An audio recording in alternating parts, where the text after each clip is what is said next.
I don't have time for this bullshit. Ha! Bullshit, bullshit, bullshit. All this guy ever does is BS. Anyway, it's time for another edition of BSing with Big Nate.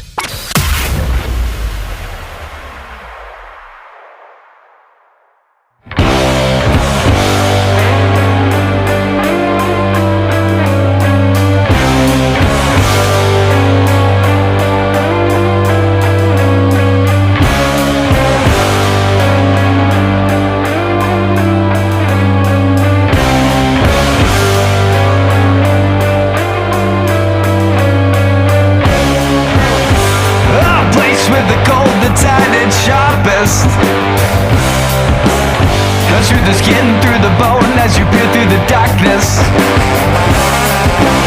Talking quietly through the tundra. Our prey we pursue as we have our hunger.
That was Hell and Hollar, Siberian Hunter. Welcome into another edition of BSing with Big Nate. Of course, we had to take a little break with Drez coming back and everything, but we are back bigger and better than ever. And I am joined by Blake of Hell and Hollar.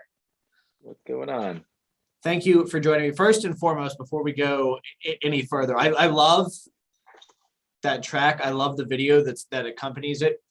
I do want to ask, from what I understand, Johnny Dusko brought that one to you guys and kind of evolved from there. So what's the background on Siberian Hunter?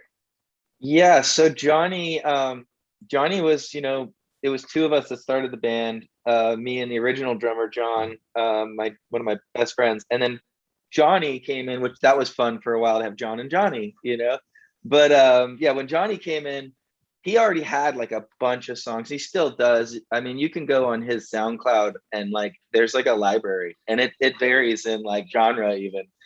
He's just a fantastic songwriter. And this one that he had was just like, oh, that song is like right up the alley of what this whole band is about. And it was already named Siberian Hunter too. So I just kind of decided to just write to the idea entirely when it came to the lyrics. But for the most part, the composition of that song was already in place. Like you can even hear the original demo on his SoundCloud of how it came to us, you know, without any lyrics or anything. So that's pretty much how that one came in. And actually, the cool part about it is Johnny, I want to say he found this like in the trash or a dumpster, like this little tiny guitar that had 3 strings on it or whatever, and he just happened to pluck that, you know, melody on there, and it was like grew from there. So that's kind of how it came about. I love that, like, you know, kind of the pieces, the parts were already ready. And there's such a vibe to this track. It feels very authentic. And in your bio, it kind of makes references to kind of Southern California desert stoner rock of the 80s and the 90s. I'm thinking bands like Caius, and of course you got your Queens of the Stone Age feel. There's a very distinct vibe here. Was that something that was conscientious, like, you know, kind of when he's playing that 3-string guitar and you're thinking about, was it something that was considered, or is it just kind of the way everything worked out? I don't really think so, because with Johnny, as far as working together for how many years we have now, I normally notice that he just, and it's funny because I do the same thing when I come up with riffs too, but also when I write lyrically, I like to call it like vomiting on paper, where you're just like, whatever you like out of that, you kind of just take it and run. And I feel like that's kind of his approach with music too. A lot of times he'll just see what comes out naturally first, and then he'll go into thinking about it in a musician sense, you know, and structuring it or coming up with chorus and all this other stuff, which all these things are things that, you know, I'm not a classically trained musician, Johnny is, and I kind of have learned a lot of that from him, and it's added a lot to my songwriting process. So yeah. So, I mean, what's your process like when you know, you've kind of got that piece?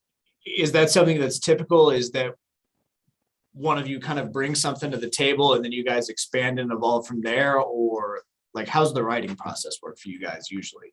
Or is there not at all usually? There, you know what, I actually like to rather say there isn't, because to be honest, every time we write a song, it goes over differently. And that's a good thing, because I don't think that if you did everything the same every time, it would come out good every time. It would get, I don't know, maybe too repetitive and monotonous sounding, because like every little thing, you know, even like background personality things always fall somehow, like, you know, you or whoever hears it or sees the video ends up picking up on those things, and it ends up being asked about later. So it's really important to always, you know, make sure all that bleeds in. So No, I think there is an importance to kind of an organic nature, and I definitely can tell, you know, it kind of went back and listened to quite a bit of the back catalog, and I think it feels very authentic. And, yeah, I mean, kind of like with the interview thing, like you were saying, how it's just kind of off the cusp is the best way to go, because you get more natural reactions. It's funny, me and my wife were just watching this show that's about the movies that made us or whatever, and it's hilarious. We watched the one about Elf the other night, and they filmed that whole thing in New York without extras, like just with regular people. So yeah, off the cusp, like getting real, actual, organic reactions from everything that's going on can really be a great thing. So now I've got to ask right now, because we are in the middle of August. Did that make you long for Christmas? You know what? I kind of knew that was going to come up when I just said that. No, not really. I don't think I don't really long for holidays anymore. I like the getting together with family and friends and everybody, but I don't know. It's just another day to me, you know? No, I feel similarly, and like I don't, like, everyone gets in that mood. There's one movie I have to watch every Christmas, and it's The Christmas Vacation. But to me, Halloween's the only one I really kind of mess around with too much, and I do go kind of all out for Halloween, usually planning. But that's the only one for me. I don't get that very specific, very catered. And I know there are people who sit there and watch like particularly Hallmark Movie Channel, does nothing but like Christmas movies from like Thanksgiving on, and I can't. I can't. I don't have the I patience can't for that. either. I can't either. And then like the Christmas music when you go into the I swear to God, we're only like a month away from if I walk into Target, it's gonna be like Jingle Bells all of a sudden. And I'm like, what already? You know, it's not even Thanksgiving. Yeah, I think we just rush things. We need to live in the moment more. That's kind of my belief on it. Yeah. That was a weird sidetrack, but you brought up Elf, so I had to wonder because I do need to check that out. I've seen trailers for the movies that made us, and Elf is actually one of the few I enjoy. But that's not important. We are here to talk Hell and Hollar, and I want to talk, kind of how you guys came to be, the formation, and your background in particular. How you ended up meeting Johnny Dusko, because from what I understand, there was an interaction there with a number exchange. Yeah. I always jokingly like to compare it to like meeting a girl that you want to ask out, because you like anytime you're asking someone to join a band, it's always kind of like, hey, what do you got going on? It's kind of like an awkward thing. But no, yeah. So I was in another band with a friend of mine, the friend John Lacert that I mentioned earlier, the original drummer of the band. He's a little bit older. He's kind of like my older brother. The reason why he ended up leaving was because he had to go off for a job. But yeah, while we kind of like wrote probably about 4 songs. I don't even think we had choruses and every little thing together, but we had like full lyrics and main part structures and guitar solos and like all the fun stuff. And then when Johnny, I was honestly at a point where I think every guitar player can actually attest to this. I was at a point where every time you feel like you're stuck and you want to do something new, you like go to the store and buy a new pedal because a new sound that'll inspire something, a new guitar or whatever. And it's why all our wives and girlfriends hate us. But yeah, I went in to try a different pedal, see if I could find a different sound, something that would just spark something different. And he ended up being the one that helped me. And he showed me, I want to say it was a germanium fuzz face actually, and I still have it. And yeah, so and while he like set me up with an amp that was similar to what I have at home, and then the pedal and a guitar that was similar to what I was playing at the time. I sat down and just started ripping away, just trying to get the feel for it. He walks away and he comes almost immediately back and he's just like, hey man, I like what you're playing, I dig your whole vibe. And so when he said that, I got excited and I'm like, oh, I got this band, you play? And he's like, I'm a bass player. I was like, we need a bass player. It was just, just kind of went like that. So how much usage does the pedal actually get for you now? Funny thing, they just rotate, I have I have like a whole, like a rack that used to be in like a surf shop. That's just all pedals and effects and different things in my studio. And every now and then I'll just kind of rotate stuff off of there. And I've got a couple different fuzzes that you probably would never tell when I'm switching them, but it's like, I don't know, to me, I tell, and it, I don't know, excites me more or something. So I think the last time that was on my pedal board was actually the last round of shows we did, which has been a while. But yeah, I did switch it off of there for like, I think our last couple shows and started playing something different. I believe it's made by Dr. No. So yeah, but it always rotates. There's only, honestly, my whole sound is basically driven by the amp that I play, which is a Germino. It's a copy of like the 5A old Fender. I've got it kind of hot rodded. I've got an upgraded power tube in there, and I put an Eminence Eric Johnson speaker in there. And that combined with just the guitars I play, and then this EQ, 10 band EQ I have on my board, that's really the sound. I don't really have a distortion, that's the sound, and then there's delays and everything else.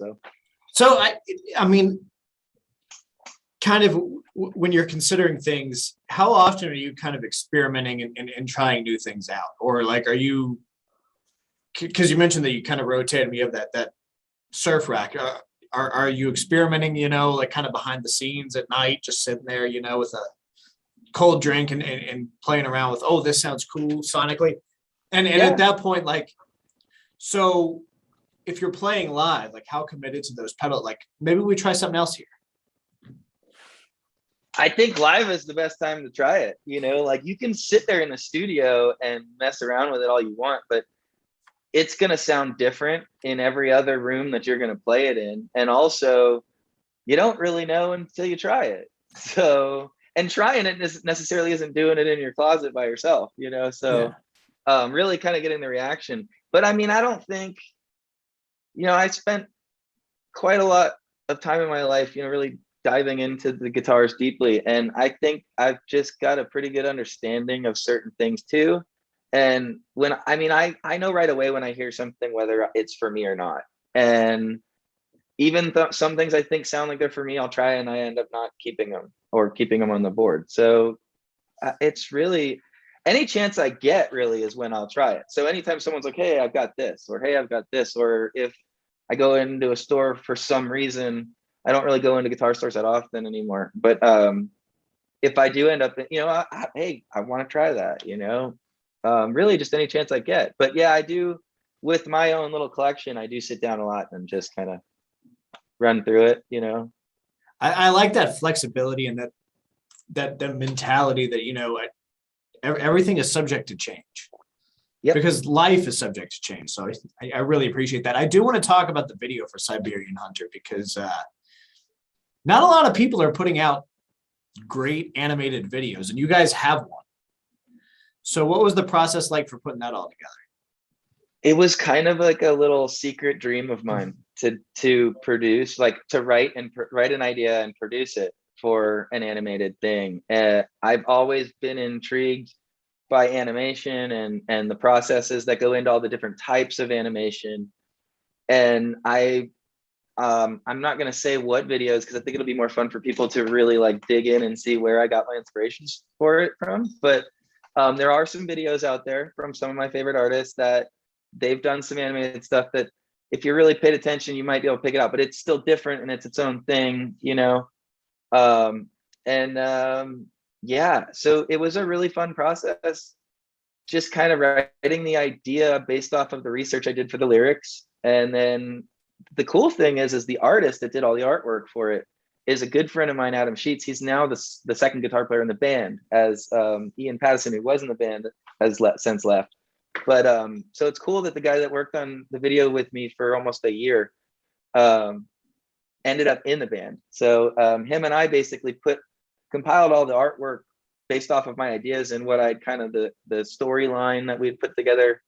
And then we found our friend Laz Martino in Miami, and he did all the animation, and we just kind of sent everything to him in a package, and then just back and forth for months, tweaking this, that, making things right. And eventually we got what we've got now.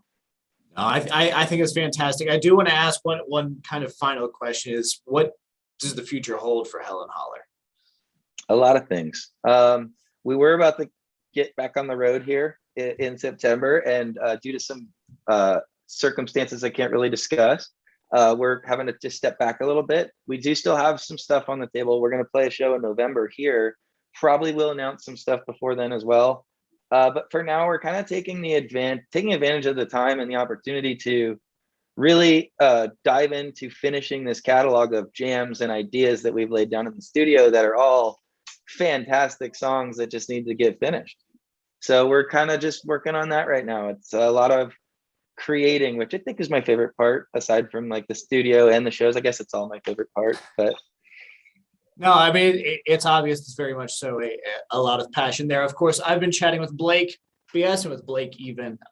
Hey, you could have your own show. Make sure to check out Siberian Hunter, the video on YouTube. That's where I checked it out. And if you love animation, there's a lot of fun going on there. And keep an eye on them because there's a lot to love. Blake, thank you so much for joining me. Thank you for having me. I appreciate it. And you know what? Maybe I'll take the advice. Maybe I'll start my own show.